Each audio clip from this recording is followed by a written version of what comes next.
Oh, yeah, we are back. Cover one, the draft podcast. It feels so freaking good to finally say that. Once again, it's been weeks. We haven't been able to do a show because my stupid computer completely blew up on me. And it's been a rough couple of weeks here in the Brown household, not having a computer, not being able to watch film outside of some YouTube clips on my television, which is tough to do because you can't record anything and it's just different. But CP, how are we doing, my friend? I think it's funny, and maybe it's just a huge coincidence that your computer got fixed or you got a new computer and Big Ten football's this weekend and now we're back on. Like, I see what you're doing, but it's fine. You got your Michigan State Spartans playing this weekend, and the Big Ten football's back, which I kind of like, I guess, if we're finding a silver lining between like the delay of all these conferences. It's almost like a new like Christmas Eve feeling when these conferences start playing again.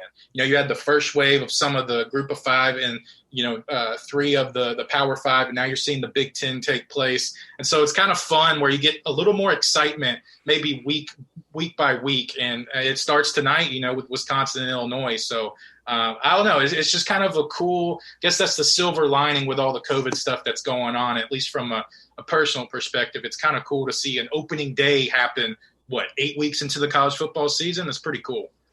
Yeah, it really is. And it's one of those things where it's like, okay, we're 4 or 5 weeks into the SEC playing and all that, which is great. They've got a few more weeks left, but then you look now and you've got basically 8 to 10 more weeks more of football. So it's like you mentioned, it's the silver lining of it all. It feels like Christmas Eve. And, I do want to apologize to you, to our loyal listeners, to our subscribers, our premium members, and everybody that the draft stuff really was put on the back burner the last few weeks, just simply, like I mentioned, not having that computer. It was just brutal. It was like one day I turned it on and it completely stopped working. And it was like, well, don't know what I'm going to do. So finally just said, screw it. Got a new computer, got some new podcast stuff. So I probably sound more clear now than I ever have.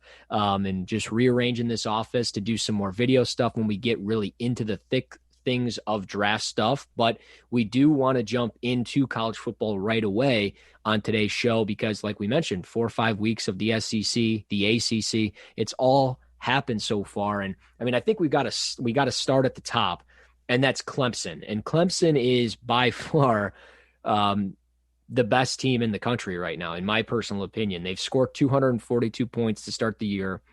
Trevor Lawrence is just on a roll. Amari Rodgers has looked fantastic, like I predicted in the summer. I don't know who beats this team. It might be Alabama, but I don't see anybody beating this team. No, not at all. I mean, they just know how to continually to retool, whether it's some guys across the offensive line and the defense, and Jackson Carman at left tackle. You talked about Rodgers at wide receiver, who is looking very strong this year. And Trevor Lawrence, I mean, the guy can do no wrong. And like you said, just with some of the ACC opponents, even though, Miami was playing at, a better level maybe than usual, we knew that game wasn't going to be that close. And Lawrence exposed them. Clemson as a team exposed them. You got teams like, maybe North Carolina in the ACC championship, if that were to happen. But then you saw what happened to them last week against Florida State. They had a little comeback, but still weren't able to beat I'm okay with saying a bad Florida State program at the time. And that was on the road, but still Clemson, they'll right the ship. They'll get back into the playoff, whatever formula method the playoff is going to be this year, but they'll qualify for sure. Trevor Lawrence is just continually makes a strong case to be the number one, not number one overall pick or number one overall quarterback, but just the number one overall prospect point blank. So he has been incredible this season, and everything that makes him the number one player, he has definitely executed so far. It's crazy that the last 3 drafts, I mean, we saw 2 years ago a draft that was filled with 5 quarterbacks. And really, I guess you could go even the last 3 or 4 drafts. You had Patrick Mahomes and Deshaun Watson and Trubisky and all that stuff. And then the following year, you get Baker and Darnold and Rosen. And I know Rosen and Darnold haven't necessarily been what we thought they were going to be. And Baker has struggled at times, but I mean, he does have the Browns at a 4-2 mark right now. Josh Allen has played well for the Bills this year. He struggled the last 2 games, but then, you go a step beyond that. We've got Joe Burrow, Justin Herbert. These guys have looked really, really good.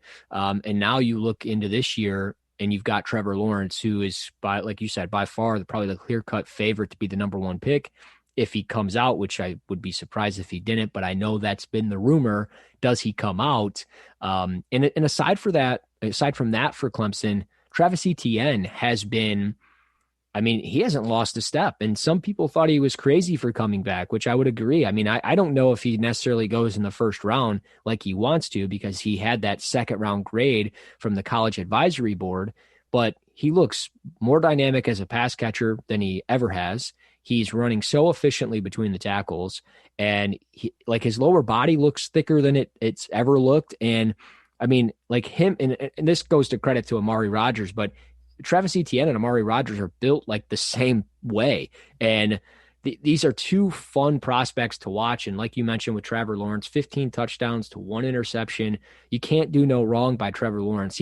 His bad game is like 300 yards with 2 touchdowns, like he just is flawless. This team is flawless. Like I said to start the show, I don't know if anybody beats this team. Maybe it's Alabama. And I think if we shift gears to Alabama, I mean, Mac Jones has been a bright spot at quarterback. Am I wrong there? Not at all. And you were talking about, the handful of quarterbacks that have been drafted in the first round over the past 2-3 seasons. And I mean, that number 3 spot, in my opinion, and I mean, we can at least push it to 4, is up for grabs at the moment. And Mac Jones is doing everything possible to get into that top 5 as far as quarterback position rankings go.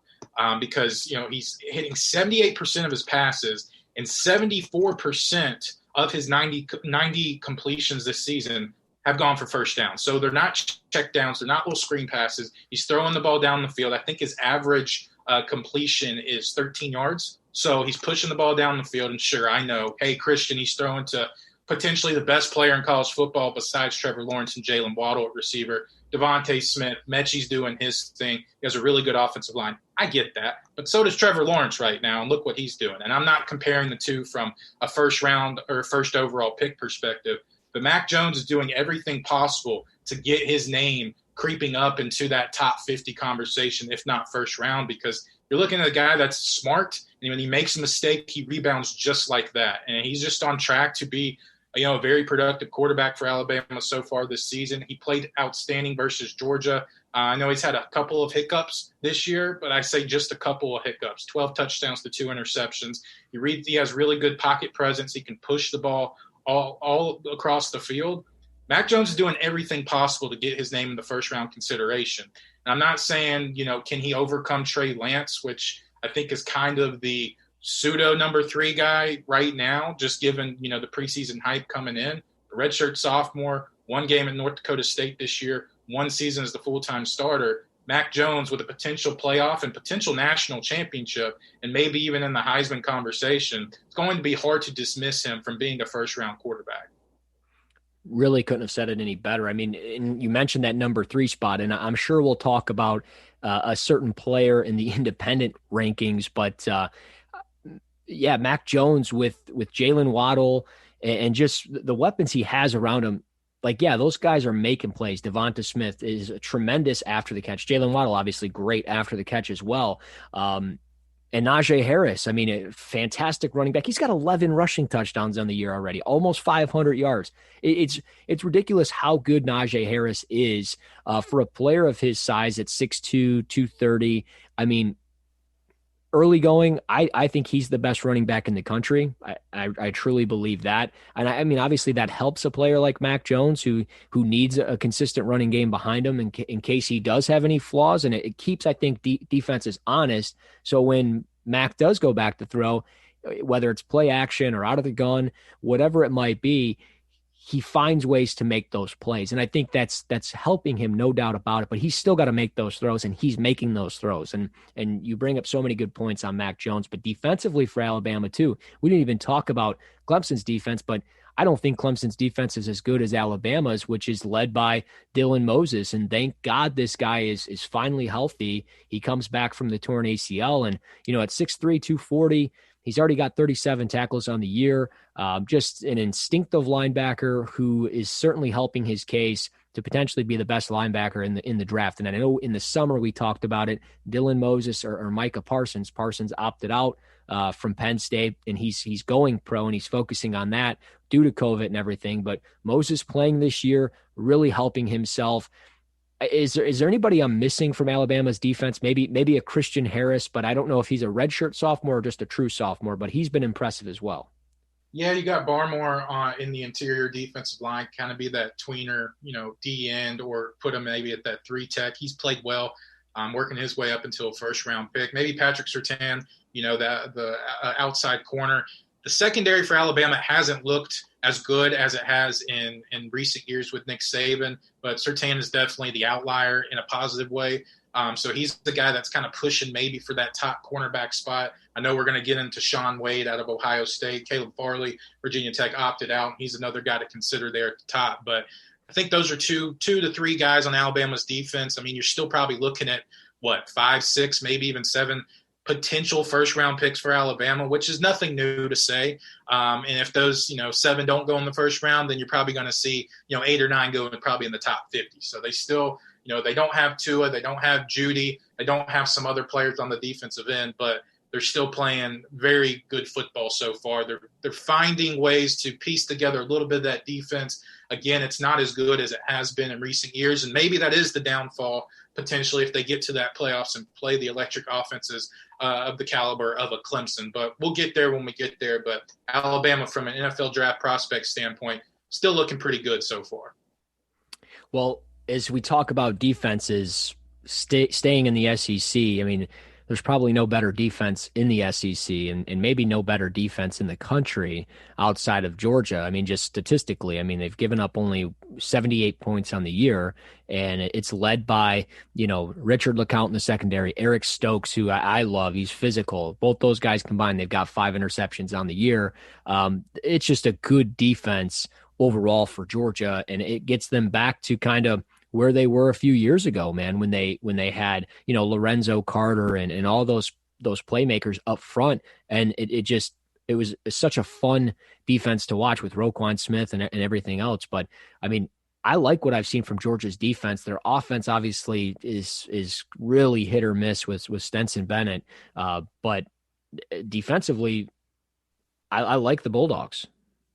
Oh, yeah, absolutely. I mean, that's, like you said, they potentially may be the best defense in all of college football. And we'll see once the Big Ten starts going to see what maybe Ohio State has to offer and some other those teams, Michigan State.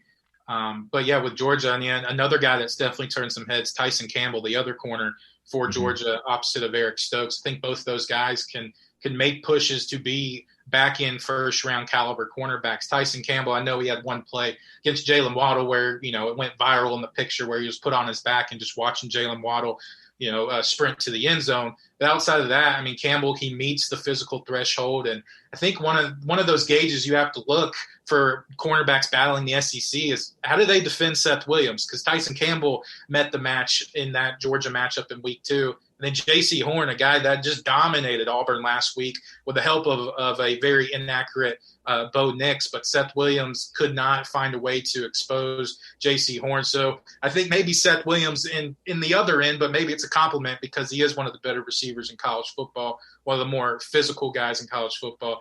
Campbell at Georgia, and segueing over to J.C. Horn at South Carolina, both made names for themselves, not necessarily based on the Seth Williams performance, but it definitely helps putting in their back pocket for their scouting report coming draft season. You sound a little salty to your War Eagle there. Are you upset with Bo Nix or something? I wouldn't say salty because I kind of expected it, I guess would be the right words. And I mean, that's a whole rabbit hole we don't have to get down into right now. But, yeah, something needs to change here on the Plains. And recording from, the Auburn, Alabama area. So, I don't know, something needs to change. I'm not going to put all the blame on Bo Nix because I think the development from his coaching staff is lacking there. So we'll see. Seth Williams, he's going to declare early. He won't be frustrated on the sidelines anymore. So it'll work out well for Seth. He'll get out of the mess that he's dealing with right now.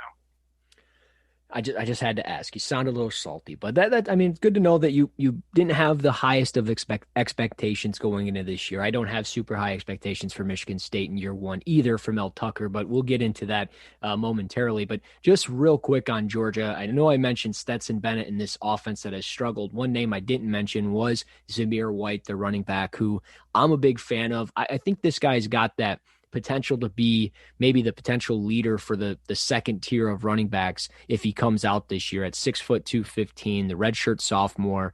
You know, you've got Najee Harris, you've got Travis Etienne. Zamir White could very well be that RB3, RB4 caliber type of player, just simply because he does not get asked to catch a lot of passes. He's only caught 5 in his career, but it's one of those players that, you know, just because he wasn't asked to do something in college doesn't mean he can't do it at the next level. And when you watch him, he's very efficient out of the backfield when he gets the opportunity to do it. He's on pace to break his rushing totals from last year. He's already broke his receiving totals. So, I mean, it's only 3 receptions for the year, but when you watch him catch passes from an angle route, he's very shifty in the open field, and he's just kind of that aggressive one-cut back that I like. So I'm thinking if you're looking for a second-tier running back, Zamir White could very well get your attention out of Georgia. But that's Georgia, that's Bama, that's Clemson. Those are really the top 3 teams, I think, so far this year,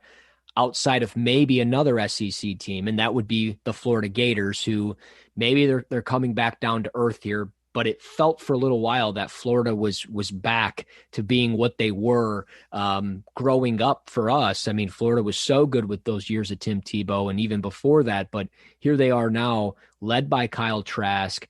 He very well could be in the mix down the road in the future as a potential top quarterback when his time comes. But Kyle Pitts, man, that's been the guy. That's been my guy all year for tight end 1. I'm sticking to that. I think this guy's a top 10 player in the country. And I love everything about Kyle Pitts, what he can do after the catch, what he can do as an inline blocker. He's not as efficient as you'd like him to be, but he gives you an effort every single time. And I just love this guy from a vertical threat presence, from his ability towards the sidelines, just everything about him screams today's NFL tight end. But what's been your take on Florida and what they've done so far through this season? Yeah, just to piggyback off of Pitts real quick, 17 catches, 274 yards, and 7 touchdowns, 16 yards per catch over 3 games. Because remember, last week they got the game canceled versus LSU because of the rapid growth and the exposure to COVID. So we'll see how Florida rebounds there. But so he's averaging 5 catches, 91 yards, and a little over 2 touchdowns a game.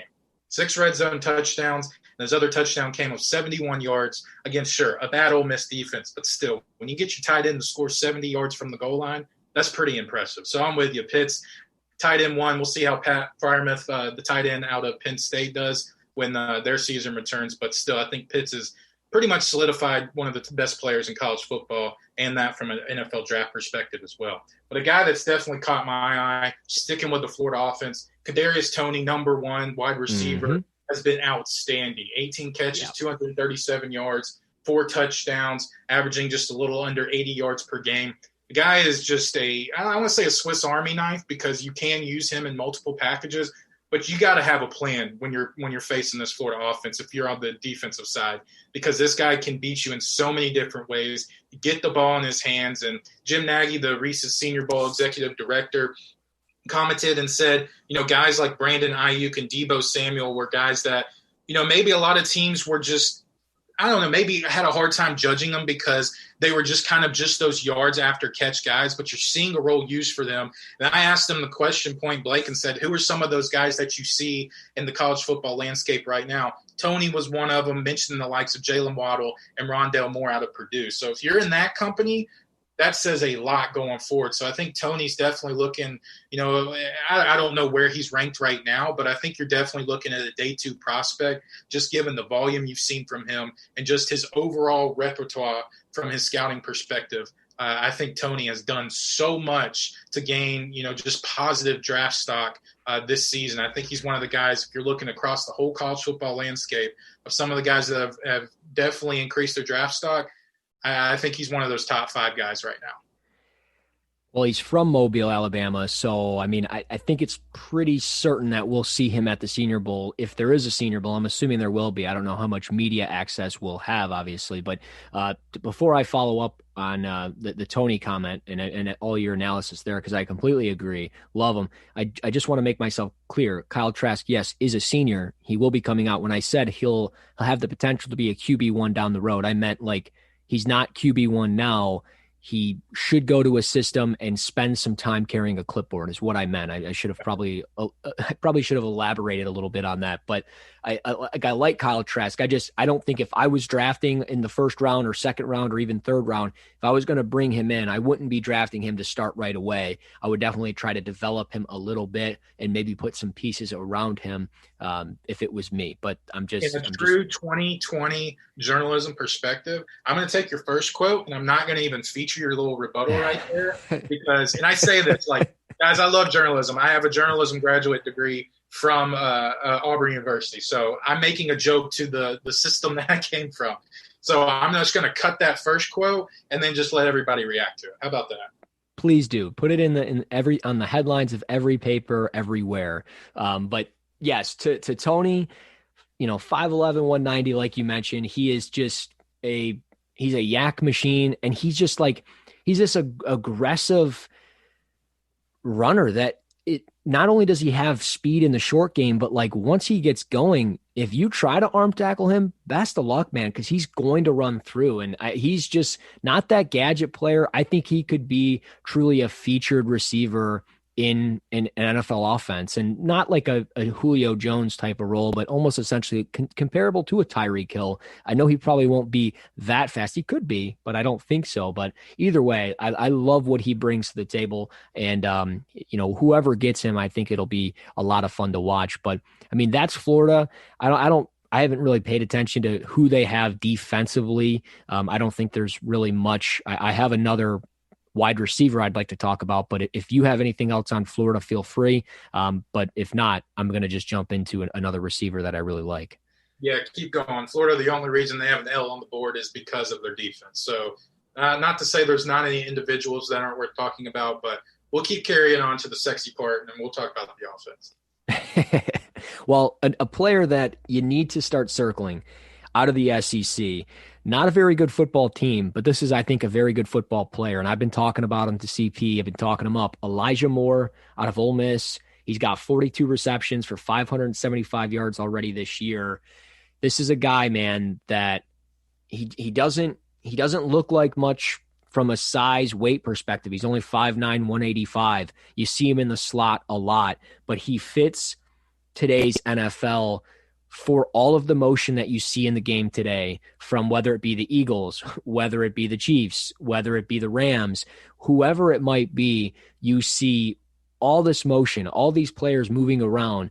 Well, a lot of it is because they have this one player that you can keep defenses paying attention to and keeping tabs on. Elijah Moore, with that amount of production already, with that many receptions through 4 games at a 1-3 mark on the year, is impressive. And it's not like this is a one-year wonder. He did this last year. He had 67 receptions for 850 yards last year. So every year he's been on the field for Ole Miss, he's gotten better. He's on pace to be better than he was last year, and that's with a shortened season. So I know, you won't get probably a bowl game out of Ole Miss, and you'll have to use what you have. But from design screens to ability in the quick passing game from slant routes, or really that ability on slot fades to track the ball and make the adjustments, Elijah Moore brings it. So I really like him, and I think more than likely as a late day 2, a day 3 pick somewhere, he's going to be a guy that maybe we look back on down the road. If he comes out, he's only a junior, but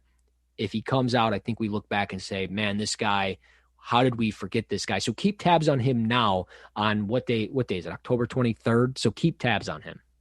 Absolutely. Yeah. And I think just with his matchup this weekend against an Auburn defense that I wouldn't say necessarily struggling, but not looking like they have in recent years. And their secondary, they have some good players. Raj McCreary on the outside. He's had kind of an up and down season, but Christian Tutt, he plays more of that nickel slot role on the cornerback side. And if you see Elijah Moore line up in the slot, expect Moore to have 8 to 10 catches and maybe a touchdown here and there, because that's one of the weak spots in Auburn's defense for sure. But more as a guy that, like I was saying with Tony, maybe more specifically, I guess you have to game plan for him, just given just the firepower he is, and I guess the number one asset on that Ole Miss offense. So definitely expect more to continue to be a very productive guy, and like you said, just exploit all kind of secondaries, be just a mismatch across the board. So looking forward to see, of course, his evolution maybe in Ole Miss's offense, but definitely see how he is used in an NFL system.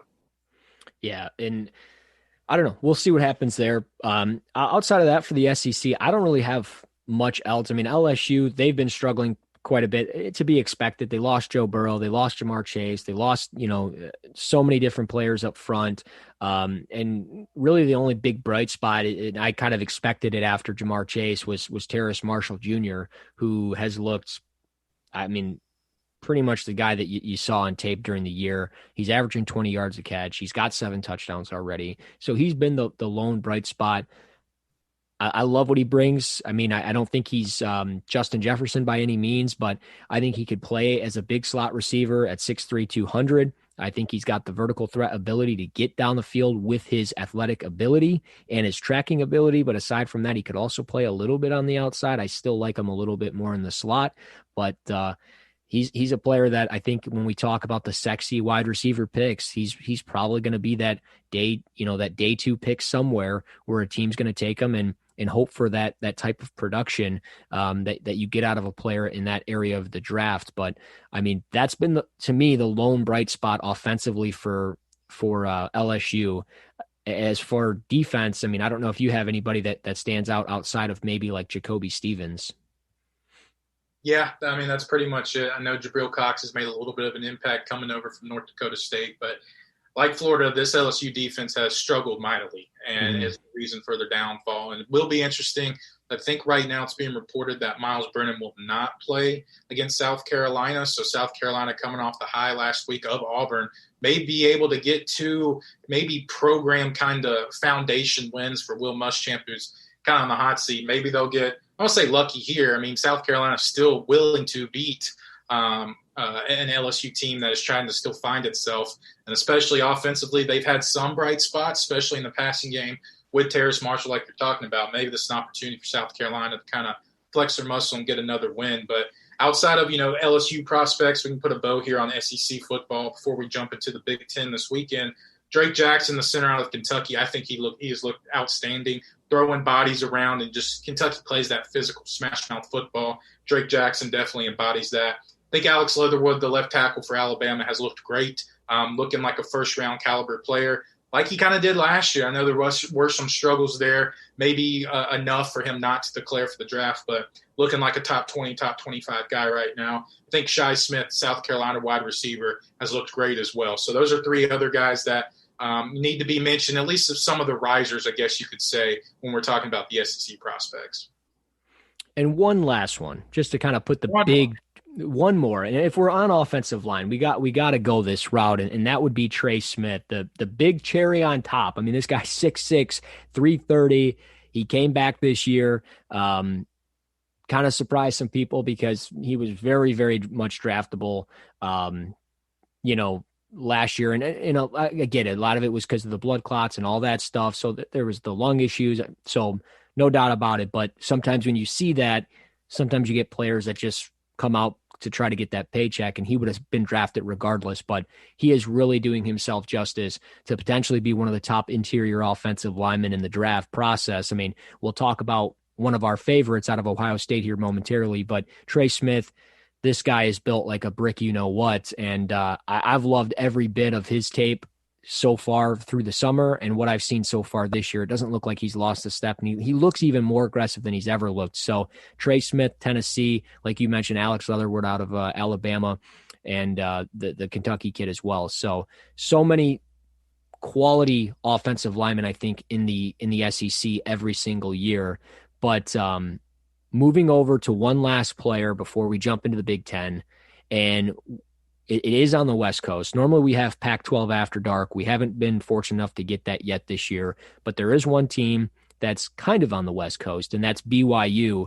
And the big player that everybody's talking about is Zack Wilson, the quarterback. And we mentioned potential QB3s earlier in the show because, you've got Trevor Lawrence, you've got Justin Fields, who falls into that QB2, QB3 category. And I mean, it's got to be Zack Wilson out of BYU. If there's anybody playing at a high level right now or more at a high level, it would be Wilson. I love this guy. I mean, he's such when you watch him. I mean, he's such a gamer. And, and some people use that as like, well, he may not be the most efficient passer. He just gets the job done. Yeah, but he's a little bit of both. I mean, he's completing 78% of his passes, and he's averaging 12 yards attempts. So similar to like we were talking about Mac Jones, it's not necessarily an inflated completion percentage. And I know completion rate can be thrown around in NFL draft circles. But when you are at a high level there and you are pushing the ball down the field, that says a lot to me. So, 12 yards attempt, 1,600 yards, 12 touchdowns to just one interception, averaging 328 yards per game, which is incredible.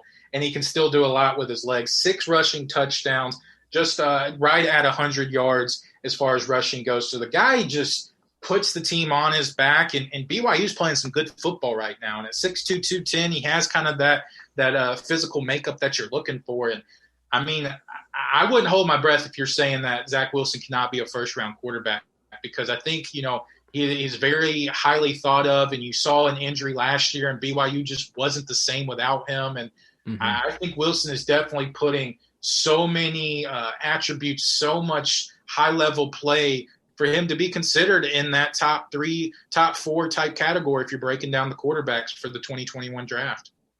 Yeah, for sure. And I mean, this is a guy that lost his, top, in my opinion, top target in tight end, and that was Matt Bushman. And you lose a guy like that, it's kind of like we hear it kind of overplayed a little bit, like that's your safety valve. But he was consistent with him, and they had good chemistry, and it was one of those things where it's like, okay, is this going to hurt Zack Wilson? And it really hasn't. And he's been able to improvise so much. His ability to maneuver in and out of the pocket. And I know, like, that famous image of David Montgomery when he was at Iowa State. He's got like the lower body of Saquon Barkley and the speed of like Devin Hester or whatever it was. It was something ridiculous. You know what image I'm talking about, right? Oh yeah. Okay. Yeah. And so, and it's like when I watch him play those sometimes, like the way he maneuvers and moves around and like some of the ability that some of the throws he makes, like with his feet and his lower body mechanics not really being as sharp as they need to be at times, it reminds me a little bit of a Josh Allen. Like he's a little bit more efficient than Josh Allen was when he came out of Wyoming, but obviously I don't think he has as strong of an arm as Josh Allen, of course, but it's one of those things where like you see some of that and it's like, okay, well, he's got kind of like this makeup of Josh Allen, but then he kind of reminds you a little bit of this guy, a little bit of that guy. So it's really hard to like figure out. I'm not like I've always said on the show, I'm not a pro comp guy, so I'm not going to throw one out there, but you kind of get those glimpses of certain players, and you see that with Zack Wilson. And I think it's just the fact that, like you mentioned, he's such a gamer. He fits today's game, and he is what teams are looking for in a young quarterback. And he's a guy that could go in and maybe captivate a locker room and take over an offense just simply because of what he brings to the table as an offensive player from that quarterback position. So I don't know exactly where he fits on a team yet, but I mean, like a team like Pittsburgh would be so fun to watch him on, just off the top of my head. And if that was a team that was interested in getting a young quarterback, I think that would be fantastic.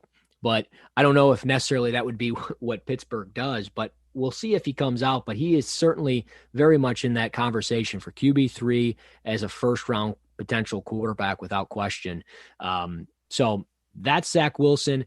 I don't think we really need to touch much else on BYU as a whole. I mean, we can talk about our boy, the center, James Empey, but I mean, that could probably be a topic for a different day because we got Big Ten football to talk about, and it's finally back. And I'm sorry, guys, I've been excited with the ACC and the SEC, but it finally feels like football season. It finally feels to me, and maybe it's just because I live in Michigan and I'm in Big Ten country here, but it feels like fall. I finally feel alive a little bit. You know what I mean? Not really, because I felt alive the past few weeks being in Alabama. I get you. To each their own. I understand. Yeah, it's just one of those things. I get super excited to watch all the SEC games and all that stuff, but like I rewatch those games so many times now.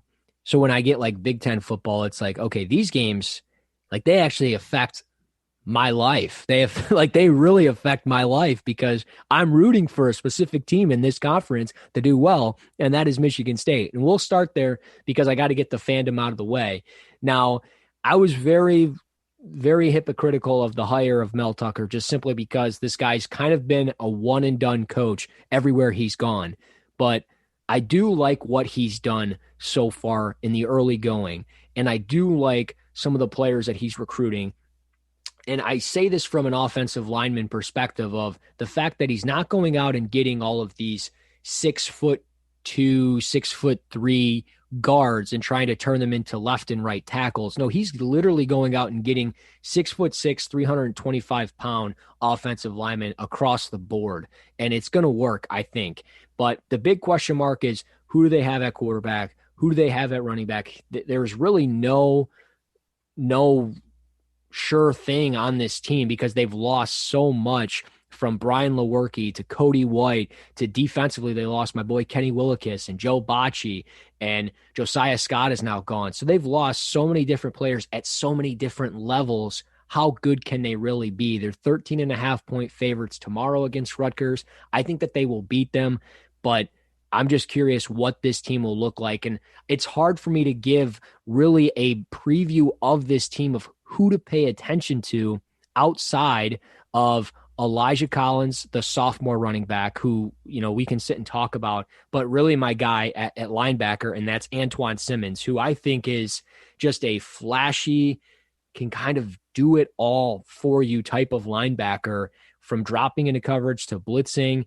And I don't necessarily know if he's a 3-down linebacker at the next level, but I think when you get into those nickel packages and you need somebody to be that, maybe that dime backer or something like that, he could very well be that player. Yeah, for sure. I'll take your word for any Michigan State player. And I know there's a few that have opted out this year that may be a little disappointing, but it is going to be interesting. I think Michigan State, Mel Tucker, that is one of the storylines just overarching the Big Ten. I think, can Minnesota sustain their success? I think is another one, going 11-2, ending on a high last season in the bowl game and returning a lot of offensive talent, the offensive line and Rashad Bateman, Tanner Morgan, who's one of your favorite players. Speaking of that kind of QB3, QB4 range, I think you can maybe put his name into that conversation as well. I think Michigan State, Minnesota, of course, Michigan, how can they right the ship? Can they finally win a big game with Jim Harbaugh at the helm? No. But I think those are definitely some storylines going into the season. Michigan State, I think is definitely of emphasis and not expecting, them to be, world beaters, of course, anytime soon, but just seeing them play kind of physical football with Mel Tucker at the helm in this very unorthodox season, I think it will definitely be interesting to watch. Yeah, and you bring up a good point, and I got to dog them every chance I get. You mentioned Michigan. Can they win a big game? No, I don't think that they are. And I think a lot of people in the area are kind of down on Michigan this year just simply because there's a lot of high hopes on Joe Milton and how much he can do for them. And, people are comparing this guy to he can throw it farther than Patrick Mahomes. Like, that's what people are literally saying.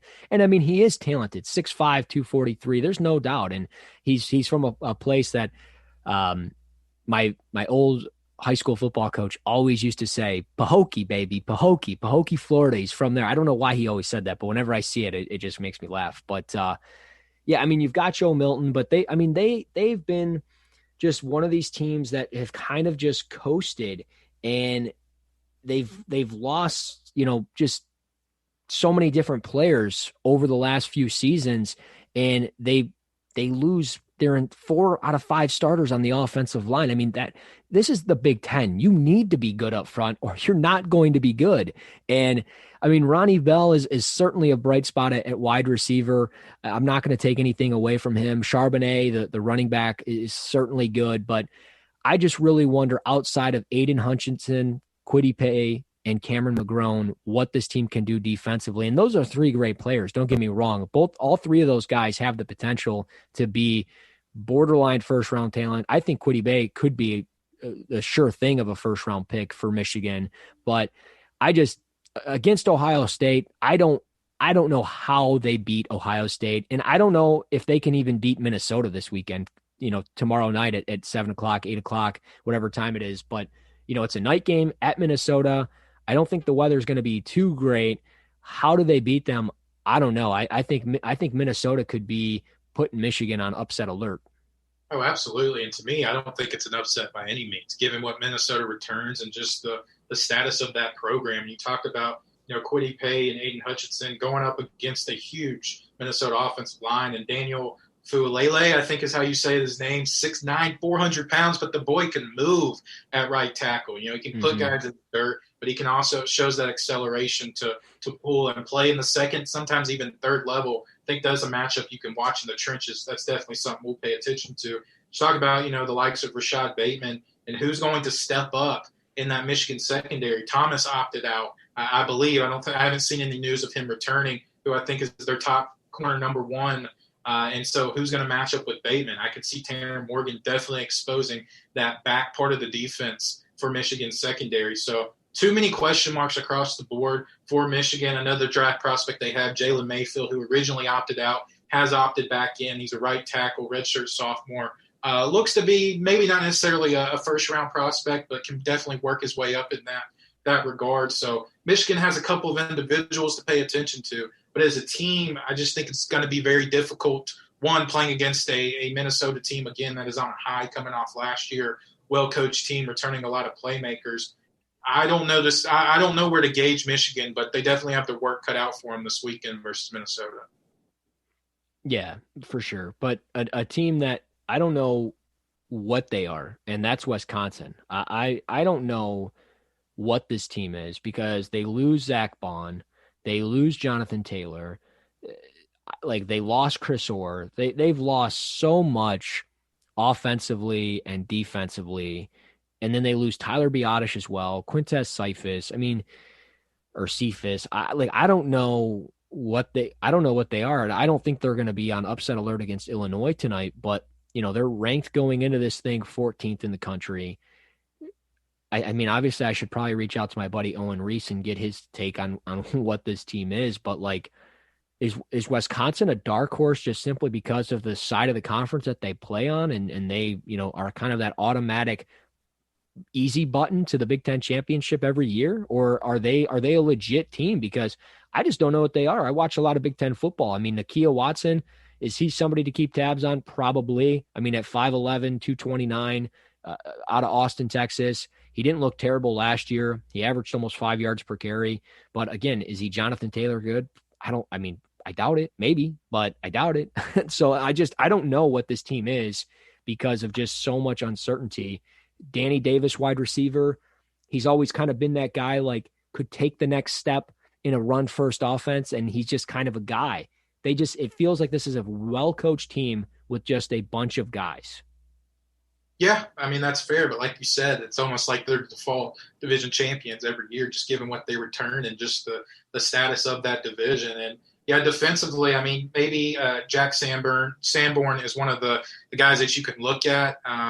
Believe in the past few seasons, in the past 5 drafts, they've had 7 linebackers get drafted. So you have to expect that he's going to be one of the top ones for the team in tackles last year with 85.5 sacks, 3.5 tackles for loss, and a few interceptions. So he's definitely the guy to circle. But defensively, I think they'll find a way. They return a lot in the secondary. But offensively, I don't know where the firepower is going to come from. And, their bread and butter is always that running game and that offensive line. But like you said, they're not returning much on that offensive line. So you have to find that camaraderie in the running game and that communication to the offensive line. And, do you have a consistent quarterback play to sit there and exploit the likes of Minnesota and some of those other hard-nosed teams in the Big Ten? And I don't think they do right now. So, but Wisconsin, they always find a way. Paul Chris is going to get those guys ready. And who knows, maybe we'll see them play very lackadaisical and a true Wisconsin game 1 where they may win 21-14 tonight versus Illinois or whatever it may be. But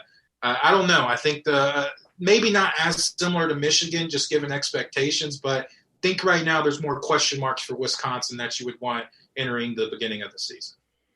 Yeah. Well, staying on that side of the division, Purdue, a team that's just always been kind of hit or miss every single year, but they always seem to have some talented players. And I mean, without question, their most talented player is Rondale Moore, the wide receiver. And I mean, I've always kind of said I think he is what he is at this point. Not necessarily a wide receiver one, but certainly a fine player to have in the slot. And we always talk about it. And we talked about it with Tony and Elijah Moore and some of these other guys from the SEC. He's one of those guys that you can kind of be that gadget player and do certain things of motioning across the line of scrimmage and doing, yo-yo motions, bubble motions, and all these different types of things, and just getting the ball in his hands. That's what you want to do. Now, he won't play against Iowa this weekend. They're pretty much trying to get him ready for Wisconsin the following week, but he's been injury prone, and it's one of those things. Like, if he can't stay healthy, I mean, is he like another, a poor man's Deshaun Jackson at this point, like, is that what he is? So like, that's what bothers me about Rondale Moore, but I do think he is very talented. And I think he's got the ability to certainly, once the season gets going and when he gets to play, he could be that bright spot for Purdue like he has been. And he could be maybe one of the big, I don't want to say surprises because he is what he is, but he could be one of those guys that competes with Rashad Bateman as the top wide receiver in the conference. I mean, I've got all the love in the world for Bateman. I think he is a true number one wide receiver type of receiver. I think he's the second or third best wide receiver in the country. So I don't know if Moore is going to be that good, but I mean, outside of that, I don't know what Purdue brings to the table. I don't either. I mean, as far as I know, they have a couple. I think Lorenzo Neal's their returning senior defensive tackle, so he may make some noise. I haven't checked the opt-out situation there, but he's maybe one guy that you can circle on that defense, and maybe the only other guy that can be drafted on this Purdue team. But, yeah, going back to Rondale Moore, I'm glad he opted back into this season. I'm glad the Big Ten is having a season, really for his sake, just taking it from a personal perspective on his end, because, like you said, he didn't have this major injury, but he had hamstring issues a year ago. He played 4 games and he couldn't get back on the field. So that's definitely concerning, especially, I mean, for any player of that matter, but for a wide receiver, especially the role that he plays for Purdue of just get the ball in my hands, let me zig and zag my way to the end zone, which he's very good at. But when you're dealing with lower body injuries and nagging injuries, that's definitely a red flag. But so I'm glad Rondale Moore, like you said, they're putting him on the waiting list for next weekend. Not going to play this weekend versus Iowa, but I'm glad he opted back in. I understand why he may have wanted to sit this one out, but I don't want to say he necessarily needed this season, but he maybe needed a little more because, that would have been, missing right around 18 of the last 22 games for him is a big deal. So I'm glad, hopefully he can kind of rejuvenate his college football career and get back on the page of like he was playing in 2018. I got one more for Purdue. My fault. And I've got to go. I was on the Northwestern page, but I've got to go back to Purdue, and I've got to look at this kid is a freak, and that's George. I'm going to butcher this. It's George Carloftus, and he's only a sophomore, but he's 6'4", 270, and he's one of those guys that's just so talented, and he's so good off the edge that I think with the length and the combination of power and speed, he's a true sophomore. So we can't really do too much on him as far as the draft side of things, but he is so good if you're looking for a young edge rusher to kind of watch out of Purdue. Yeah, I mean, look, I'm not going to correct you on his name because I have no idea how.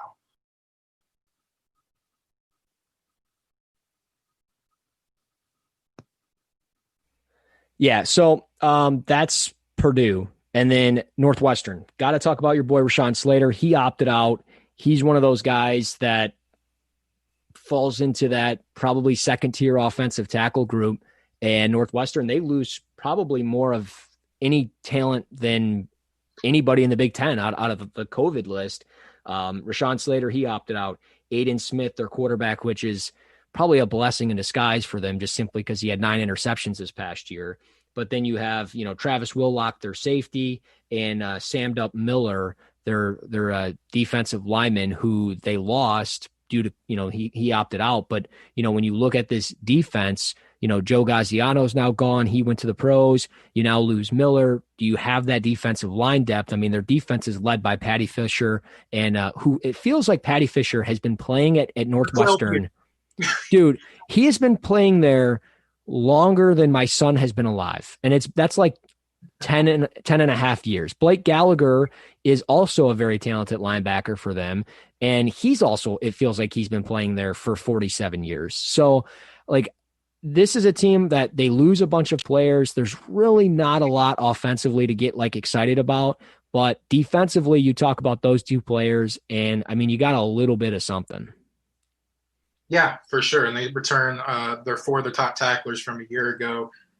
So that's definitely intriguing. Yeah, I was kind of bummed with Slater. I understand, of course. I'm not going to necessarily I'm not going to rake anybody over the coals for sitting out this season, especially when you have such, high level NFL draft grades like a Rashaan Slater, who's looking at that maybe top 50, maybe back into the first round, just depending on what the tackle needs are at the end of that first round. But Slater, man, he was a dude, especially in the run game. I mean, he would bury you in the ground, make you know that he is there. And no, he wasn't Mekhi Becton, but he kind of had similar playing style where he was going to make sure that he asserted his physicality to you. Pretty smooth in pass protection as well, moves pretty well, can pick up certain stunts and blitzes. And the guy just played with a lot of intelligence. You could definitely see that come to play on film. So he's a guy that, maybe now, he'll be one of the first looks you can get as a pro prospect because he will not play this season. But he's definitely a guy that I wish we could see this year. But again, I definitely understand the decision of not playing his 2020 season. Yeah. Well, I'm going to go to my potential sleeper in this entire season, and they're probably going to let me down. I mean, they're probably going to be the fourth or fifth best team in the conference, but it's Indiana. I think Indiana is very well slept on. Michael Penix Jr., the quarterback, he got hurt last year, which brought in Peyton Ramsey, who was not very good, but Penix Jr., I think, brings you the ability to not just be able to run the football, but he can, I think, sling it. You've got Stevie Scott, who is he might be just another Jordan Howard, and I'm not saying that because of the helmet logo. Like, they are very similar as far as running styles and everything else, just very north and south. But he had 178 carries for 845 yards this past year. As a true freshman, he had 1,100 yards and 10 touchdowns. He's got 20 touchdowns in 2 years.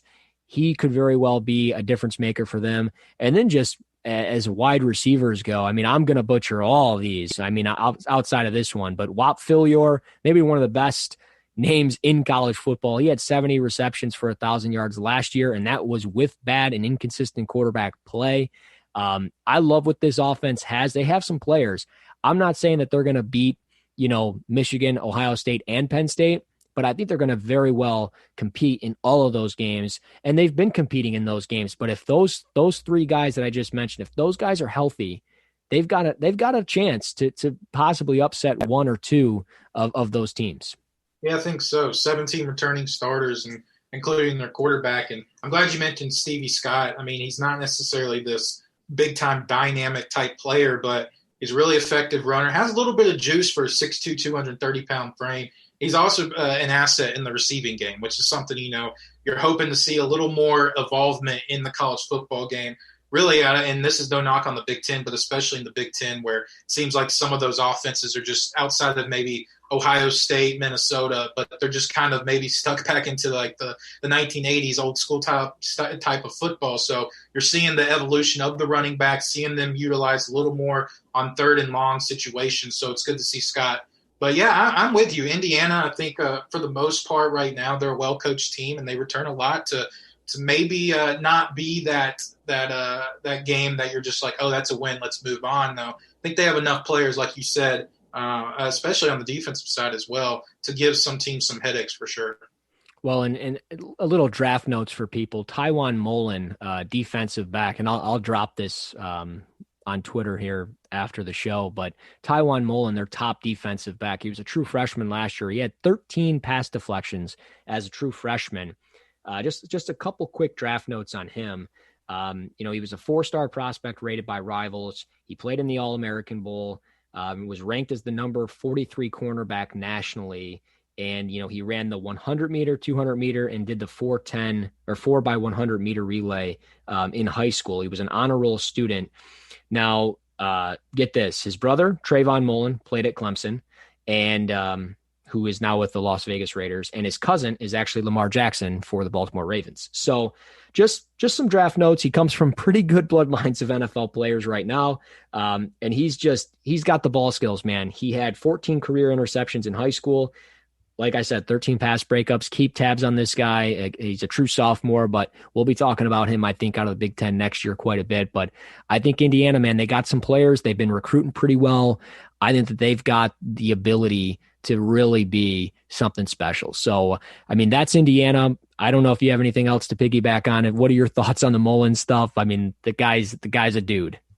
Yeah, I'm glad you did the research, because when I saw that name, I was like, I wonder if he is related to Trayvon. So that's pretty cool. So a lot of NFL bloodlines in that family for sure. Yeah. So, I mean, we'll end with this and the last two teams. And it's obviously, I think, to most people, the two best teams in the Big Ten, and that is Ohio State and Penn State. And there's a lot going on. I mean, Ohio State, I don't know if anybody's going to beat this team. I'm going to be honest. Penn State, losing Micah Parsons, I think is actually going to hurt this team a lot more than people think. I really do believe that. I mean, he is so talented, such a difference maker. And offensively, we don't know what's going on with Journey Brown. He's not playing right now. He's not on the COVID list, but, they lose KJ Hamler. They don't have Journey Brown right now, who I've been talking about for 2 years.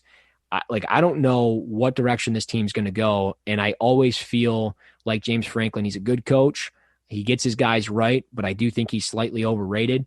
Now, they lose, like I mentioned, Parsons, Cam Brown is gone, Robert Windsor's gone, Yetur Gross-Matos is gone. Now they got my guy Shaka Tony, who I love. I got Zach Hicks loving him, our boy.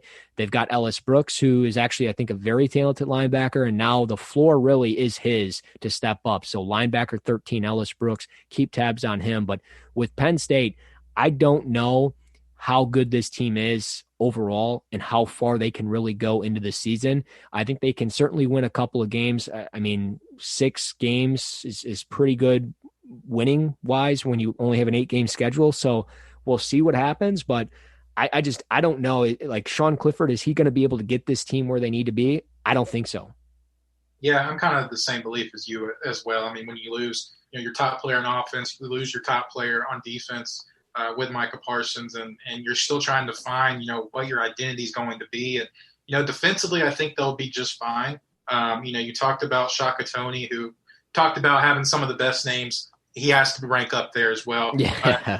Jason Owe, he's a guy that's going to fill in for Gross-Matos, like you talked about. He has a lot of juice, still working on some of that pass rushing skills overall, but has a basketball background in high school, plays with a lot of that athleticism. So he's a guy to definitely circle. Just coming in as a redshirt sophomore, so still a lot to be a lot of tape to watch on him. But I think defensively they will be okay. I know, like you said, maybe the core of that defense, looking at Ellis Brooks to step up. But offensively, yeah, I'm with you. I don't know. Maybe Noah Cain takes that next step forward. I think former 5-star recruit at running back, so maybe we'll see him blossom into one of the better running backs in the league. But I don't know. Pat Freiermuth at tight end, he's going to be that focal point of the offense. Clifford's going to have to really step up and really get this team on his back if Penn State really believes that they can contend for the Big Ten championship against a Ohio State team that really everybody on that roster circle their name for NFL draft, because that they're going to be in contention for having some of the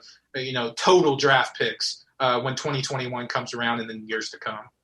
Yeah, and when we look at a team that can compete with Clemson and Alabama on that level, I think it is Ohio State. I mean, Justin Fields was flawless last year, completed 67% of his passes, 41 touchdowns to 3 picks. I mean, I know they lose J.K. Dobbins, but they get Master Teague, who, we're talking best names. That's got to be up there. Wow. Yeah, some good names. And he is so talented. I'm drawing a blank on his name, but they get the Trey Sermon. They get him from Oklahoma. He transfers over. So they've got really a nice 1-2 punch out of the backfield. And then just obviously, I know they lose KJ Hill, but they've got Chris Olave, who is just, this guy might be one of the best Ohio State receivers we've seen over the last few years, not named Terry McLaurin, and just what they can bring up front. Wyatt Davis, and I won't, that's your boy. I'm going to leave that for you. But, I know they lose Malik Harrison, but Tough Borland is still there. I've talked about this guy. He's a senior now. I've talked about him in the past. I've put some clips on Twitter. Baron Browning as well. And I know they lose Okuda and Arnett and Cornell and Hamilton, but you still have Sean Wade. You've got this young kid in Zach Harrison. There is a lot going on for this team. And it's just like, yeah, they lose players, but they replace them right away. And I mean, I think Ohio State, just with Justin Fields, having that quarterback can help put you over the top. I love what they have. I mean, I'm jealous of what they have, obviously. It sucks watching them win every single year. But, sure, they lost Urban Meyer, but they haven't lost a step. And that's just what it is. And Ohio State's the favorite to win this thing for a reason. I think they're going to win the Big Ten, and I don't think they're going to lose a game until they get to potentially the college football playoff. Yeah, they just ooze with next-level talent. You hit it all on the head. Justin Fields, if we're looking for one thing for him to improve on, I think maybe just his overall pocket presence and just – I don't say his overall intelligence, but I think there were some times where the defense would throw certain looks at him where he had to look at the maybe in a cover 2 system where the defense takes the back part of the field, because Ohio State loves to play that vertical passing offense. But when they take that third level of the defense out of play for Justin Fields, make him think a little more rapidly, that's when you saw maybe some struggles. I think pocket presence, he left the pocket sometimes prematurely last year. Again, I'm being nitpicky, but if you're looking at potential, the number 2 overall pick in next year's draft, you do have to be nitpicky because you're going to pick him as a franchise quarterback. So maybe just a couple things Fields can work on.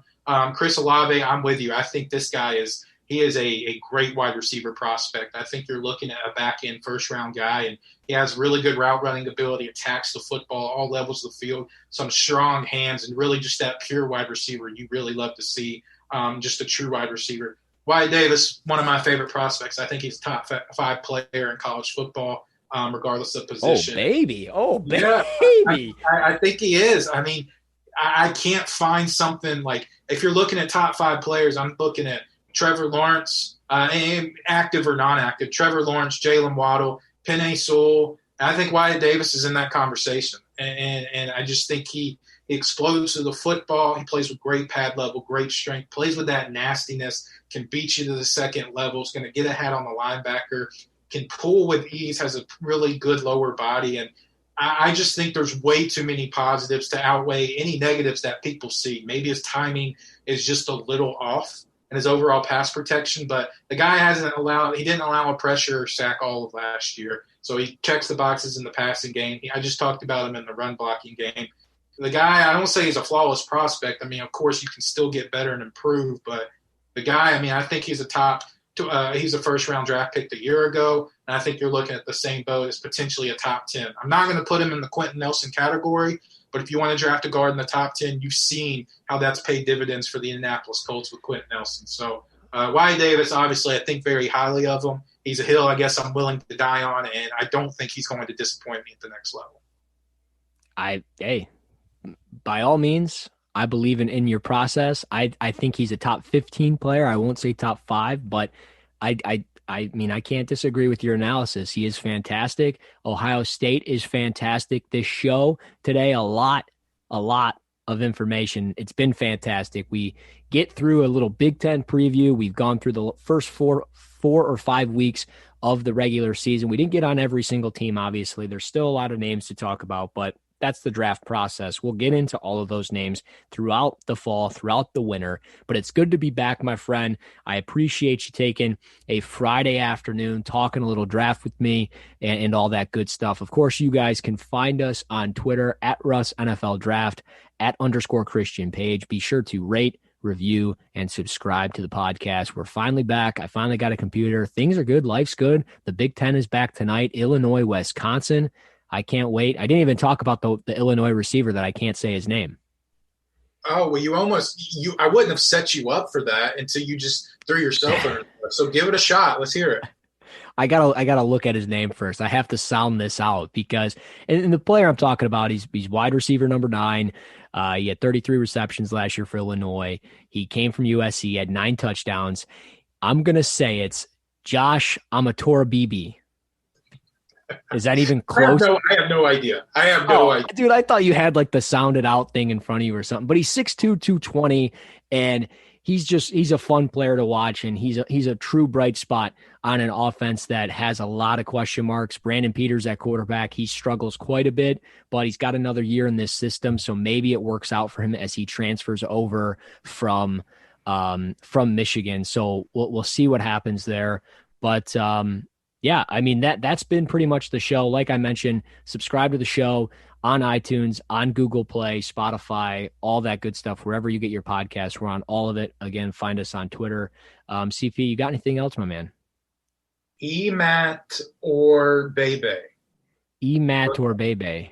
Yeah, there you go. That's all I know. Emat or Bebe. Everybody.